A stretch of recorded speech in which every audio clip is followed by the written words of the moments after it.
নমস্কার বন্ধুরা, হাউসওয়াইফ মনিকা চ্যানেলে আপনাদের সবাইকে স্বাগত। আজকের রেসিপি তিলের টক। এই তিলের টকের রেসিপিটা খুবই পুরনো একটা রেসিপি। এটা মা ঠাকুরমাদের সময়কালের রেসিপি। তিলের টক বিভিন্নভাবে খাওয়া যায়, তবে আজ আমি আপনাদের সঙ্গে শশা দিয়ে তিলের টকের রেসিপি শেয়ার করব, যেটা গরমের দুপুরে খুবই তৃপ্তিদায়ক একটা রেসিপি। চলুন তাহলে দেখে নেওয়া যাক আমার আজকের রেসিপিটি। তিলের টক রান্না করার জন্য নিয়েছি পাকা শশা। শশা খুব ভালো করে ধুয়ে আমি এরকম পাতলা পাতলা করে কেটে নিয়েছি, তবে খুব বেশি পাতলা করিনি। আর শশার খোসাটা আমি ফেলিনি।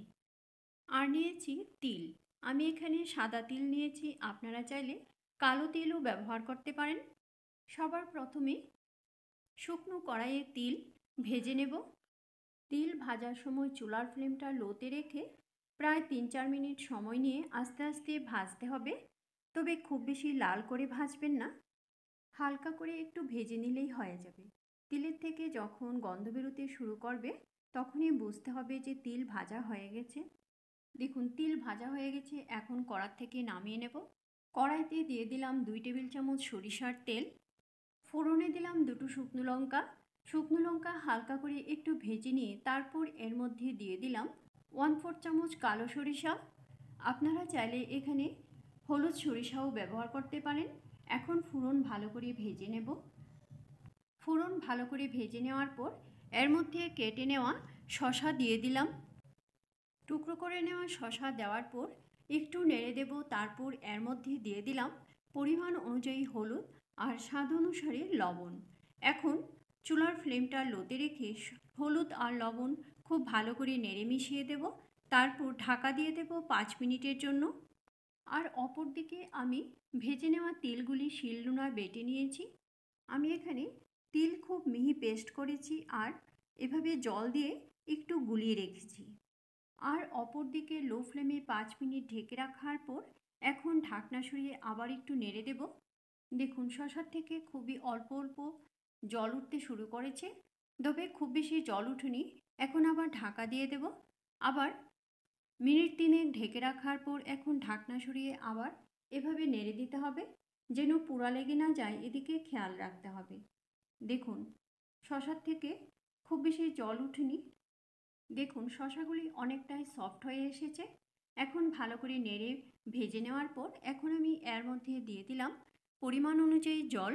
জল দেওয়ার পর খুব ভালো করে নেড়ে মিশিয়ে দেব। আর চুলার ফ্লেমটা লো টু মিডিয়ামে রেখে আবার ঢাকা দিয়ে দেব। তাহলে তাড়াতাড়ি ফেনা এসে পড়বে আর সেদ্ধ হয়ে যাবে। লো ফ্লেমে মিনিট 2 ঢেকে রাখার পর এখন ঢাকনা সরিয়ে আবার ভালো করে নেড়ে দেব। দেখুন ফেনা আসতে শুরু করেছে। এই পর্যায়ে আমি দিয়ে দিলাম 2টো চেরা কাঁচা লঙ্কা। আর টকের জন্য আমি 2 টুকরো লেবু নিয়েছি। লেবুগুলিতে খুব রস আছে, তাই আমি 2 টুকরো নিয়েছি। আপনারা চাইলে লেবু একটু বাড়িয়েও দিতে পারেন। এখন আমি রসটা বের করে এর মধ্যে দিয়ে দিলাম। লেবুর রস দেওয়ার পর দিয়ে দিয়েছি 1 চামচ চিনি। এটা স্কিপ হয়ে গেছে। আমি এখানে খুব বেশি মিষ্টি করব না, তাই আমি 1 চামচ চিনি দিয়েছি। আপনারা প্রয়োজন হলে একটু বাড়িয়েও দিতে পারেন। এখন চুলার ফ্লেমটা মিডিয়ামে রেখে সব কিছু খুব ভালো করে নেড়ে মিশিয়ে দেব আর কিছুক্ষণ সেদ্ধ হতে দেব। দিয়ে দিলাম বেটে নেওয়া তিল। বাটিটা ধুয়ে আরও কিছুটা জল দিয়ে দিলাম। এখন চুলার ফ্লেমটা লো টু মিডিয়ামে করে ভালো করে নেড়ে মিশিয়ে দেব আর কিছুক্ষণ সেদ্ধ করে নেব।